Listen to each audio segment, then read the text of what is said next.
Bagheera wailed underfoot, and I ate a cookie.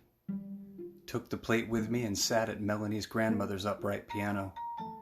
Bagheera leapt onto the keys and wandered through a scale à quatre mains in lazy steps toward the high end, then ran at a pounding gallop over the low notes. The sheet music for Goodbye Yellow Brick Road was open before me, tagged with another post-it. Today's homework, and a smiley face. On my second night at Melanie's, we went back to the apartment after work. She wore fingerless gloves, pulled a black watch cap down to her perfect tarantula-leg brows. My eyes grew wide when I saw her get in the cab with a Worth aluminum bat wrapped in dirty athletic tape. Melanie rummaged behind the seats, held up a softball glove and a ball. "If you bring a bat, at least bring a ball," she said. "Makes it hard to argue we brought this along with a premeditated intent to use it as a weapon." She blacked out the headlights as we made the block, gave me a thumbs up, and kept Cheeto's motor running while I went upstairs.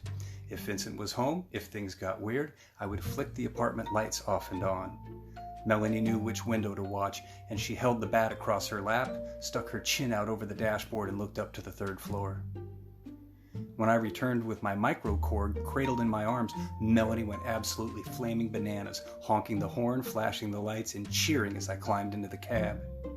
We talked about Glass Candy, Joanna Newsom, Depeche Mode, Bruce Hornsby, Brad Mehldau, Captain and Tennille. Bought wine on the way home and got up to our tits in Shiraz and Spotify. Melanie removed her gloves and tuned her guitar, and we sang Landslide twice. I'd left the power cable for my microkorg at the apartment, so I accompanied Melanie on her piano while she sang in Russian. She twisted the cork from a second bottle with her Swiss Army knife. Squeak and a pop, and she said, "You can stay here as long as you like, but now I've got one condition." Melanie filled my glass past the point I could pick it up. "You've got to play," she said, "like that at least once a day, okay? And teach me how to sample something on your microborg."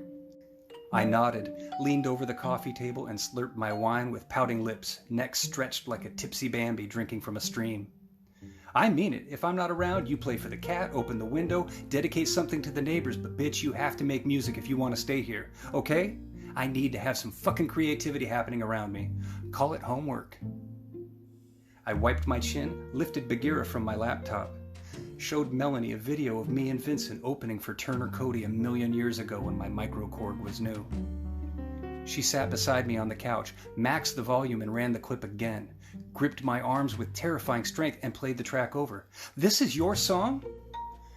"Mostly," I said. "So the music's me and Vincent wrote the lyrics, but he lifted some verses from a Wilfred Owen poem, accredited. He got a letter about that from some society in Britain. They really liked it."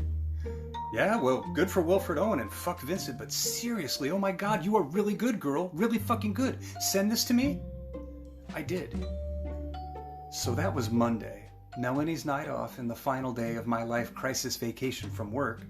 Now it was Friday, and Monday seemed so far back in time I remembered it without sound. Saw it in flickering black and white as Melanie sat at her grandmother's piano, teaching herself the chords to Owen while I sang along. I leaned away from the keys, ate another cookie, and dusted the crumbs from my fingers. Pointed at Bagheera. "This one's going out to you, Bags." I warmed up, rolled through short, choppy chords like Morse code, improvised a jazz intro, broke into the piece running and made it too big, then slowed it down, brought it back to Elton's original and deviated with a loud finish I couldn't quite land. Did my homework once as written, note perfect, then a discordant, bouncing klezmer nightmare cover with a runaway tempo. I played Owen, singing Vincent's parts. Realized I was still ready to suit up, go out, and do business. I was thrilled to have this power restored, the ability to make myself and make other people feel something real by creating music from thin air. I gasped for breath and scared the cat, almost began to cry as a feeling of actual physical relief multiplied and moved through each of my limbs with its own creeping heat, a blushing full-body brush fire. My field of vision stretched wide, and every shape and color seemed to reset itself with sharpened focus, new hues and highlights enriched and glowing.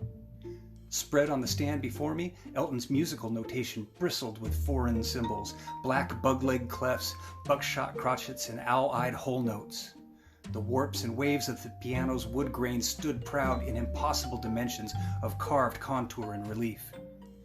The resonance of that moment overwhelmed me as I calculated all that I'd lost.